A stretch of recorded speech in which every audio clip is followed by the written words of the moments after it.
Hello dears, ഇന്നത്തെ നമ്മുടെ video എന്ന് പറയുന്നത് ഒരു ലഞ്ച് പ്രിപ്പറേഷൻ ആണ്. അപ്പോൾ ഇന്നത്തെ നമ്മൾ ഉച്ചയ്ക്ക് എന്തൊക്കെയാണ് ലഞ്ചിൽ ഉണ്ടാക്കിയെന്നുള്ളത് ഞാൻ ഒന്ന് ഷെയർ ചെയ്യാമെന്ന് വിചാരിച്ചു. ആദ്യം തന്നെ ഞാൻ മീൻ പീര ചെയ്യാനായിട്ട് വെച്ചിട്ടുണ്ടായിരുന്നു. അപ്പോൾ അത് വേവുന്ന സമയം കൊണ്ട് ഞാനൊരു ഫിഷ് ഫ്രൈക്കുള്ള മസാല എല്ലാം ഒന്ന് റെഡിയാക്കുകയാണ്. സാധാരണ മുളക് പൊടിയും മഞ്ഞൾപ്പൊടിയും ഉപ്പും കുരുമുളകും ഒക്കെ ഇട്ടുള്ള ഒരു സാധാരണ ഫിഷ് ഫ്രൈ ആണ്.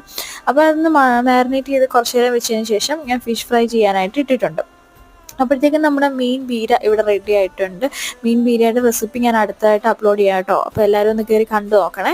വളരെ സിമ്പിളായിട്ട് നമുക്ക് ചെയ്യാൻ പറ്റുന്നേ ഉള്ളൂ. അതിനുശേഷം ഞാനിവിടെ പയറുതോരനാണ് വെക്കുന്നത്. എനിക്ക് മീൻ വറുത്തതിൻ്റെ കൂടെ പയറുതോരനും മോരിയറൊക്കെ എനിക്ക് ഭയങ്കര ഇഷ്ടമുള്ളൊരു കോമ്പിനേഷനാണ്. അപ്പം പയറുതോരൻ ചെയ്തു. പയറുതോരൻ എല്ലാവരും ചെയ്യുന്ന പോലെ തന്നെ സിമ്പിളായിട്ട് നമ്മൾ ചെയ്തെടുത്തേക്കാണ് ഒരു പയറുതോരൻ. അപ്പോൾ ഇതാണ് നമ്മുടെ ഇന്നത്തെ ലഞ്ച്. മീൻ പീര, പിന്നെ മീൻ ഫ്രൈ, അതേപോലെ പയറുതോരൻ, പിന്നെ ഞാൻ കുറച്ച് മോരിയറയും കൂടെ ഉണ്ടാക്കിയിട്ടുണ്ടായിരുന്നു. അപ്പോൾ ഇത്രയാണ് നമ്മുടെ ഇന്നത്തെ ലഞ്ച് എന്ന് പറയുന്നത്.